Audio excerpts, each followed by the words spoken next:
मित्र हो, माझे नाव स्वराली मनीषा संदीप बिरोळे, इयत्ता 6वी, सावित्रीबाई फुले माध्यमिक विद्यालय राहुरी. आजच्या कथाकथन स्पर्धेच्या निमित्ताने मी आपणासमोर स्मशानातील भाकरी आनंदाची माई सिंधुताई सपकाळ या विषयावर कथा सादर करणार आहे. वर्धा जिल्ह्यातील पिंपरी मेघे या गावातील अभिमन्यू साठे या गुराख्याच्या घरी माईंचा जन्म झाला.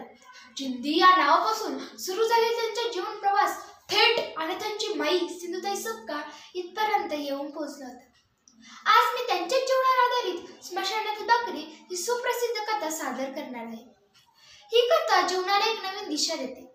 चला तर मग सुरुवात करूया. जीवनाच्या प्रवासाला कंटाळून माई आपलं जीवन संपवायला निघाले होते. पण तेवढ्यातच त्यांच्या डोळ्यांसमोरून त्यांना एक प्रेतयात्रा जाताना दिसते. राम नाम सत्य, राम नाम सत्य च्या जपानं त्यांच्या कानात धडकी भरली. गरिबांच्या प्रेतयात्रेत फारसे लोक सहभागी नसतात. गरिबी वाईट असते, गरीब माणूस वाईट नसतो याचा हिशोब माईंना फार लवकरच कळाला होता. माई त्या प्रेतयात्रेत सहभागी झाले. मोकळून रडत होती. माई मात्र झाडाच्या आडोशाला उभ्या राहून शांतपणे ते सर्व पाहत होत्या. राम नाम सत्य, राम नाम सत्य च्या यात्रा शेवटी स्मशानभूमीत पोहोचली. तिथे एका माणसाने ओंजळीवर पीठ व 1.25 रुपये ठेवला. माईने ते आपल्या पदरात गुंडाळले. जिथेपणे झालेली असेल एवढी सेवा त्या प्रीतीची आता होत होती हे पाहून माईंना थोडेसे घाई भरली. माईला सुरेश भट्टांची आठवण झाली व माई मनातल्या मनातच काहीतरी फुटफुटली. इतकेच मला जाताना सरणावर कळले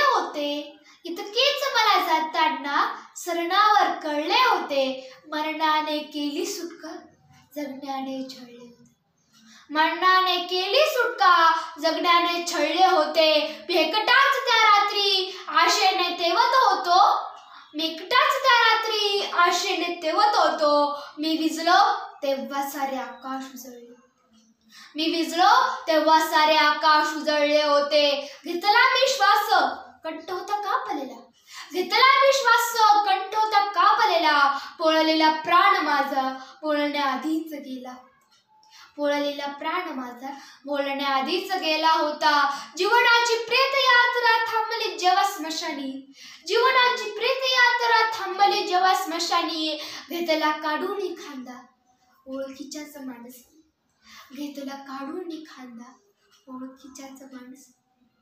सर्व ओळखीची माणसे मात्र निघून गेली. माई मात्र एकटीच उभी होती. माईला तुटलेल्या मडक्याचे तुकडे दिसले. एकाचे पाणी साचलेले होते. माईने ते जवळ घेतले, त्याच्यात पीठ भिजवले, हातावर भाकरी भाजली व प्रेताजवळ ती खरी आपल्याकडे ओढून आणून त्याच्यावर भाकरी भाजली व कटाकटा तोडून खायला सुरुवात केली. माईला असा भात झाला की आपले पोट भरले. माई विचारात पडले, इतभर पोटासाठी मनुष्याचा मरणावर कमवण्याचा टास का? तेवढं ते 4-5 काळे पक्षी माईला टोचा मारू लागले. जणू की ते माईला असे म्हणत होते की मेलेल्या माणसांचा खायचा अधिकार आमचा, तू अजून मेलेली नाहीस, तू कायदा भंग केला आहेस, आम्हाला उत्तर दे. बाई मात्र आपल्या बाळाला वाचवत होती. माईला असं बाद झालं की आपले गाव जवळ आहे. माईने ढसाढसा रडायला सुरुवात केली, कारण गावकऱ्यांनी आवाज आपला ऐकावा. पण अशा किती वाईट असते नाही. गावकऱ्यांनी माईचा आवाज ऐकला व एकमेकांना सूचना दिल्या की सर्व खिडकी दरवाजे बंद करून घ्या, पोराबाळांना लपवा, स्मशानात भूत रडत आहे. गावकऱ्यांनी सूचनेप्रमाणे सर्व खिडकी दरवाजे बंद करून घेतले व पोराबाळांना लपवले. माई मात्र एक कुत्री ओशाळलेल्या नजरेने माईकडे पाहत. माईला कळाले हे पक्षी आपल्याला काय सांगू इच्छितात. माई किती वेडी आहेस तू, एवढं मोठं जग पडले आणि मरायला चालली आहेस तू. माई जगायला शिक. माईला जगण्याचे उत्तर मिळाले होते. चालत्या बोलत्या माणसांपेक्षा निसर्गातील मुक्या प्राण्यांकडून मिळणारी माणुसकी माईला जगण्यासाठीचं बळ देऊन गेली होती.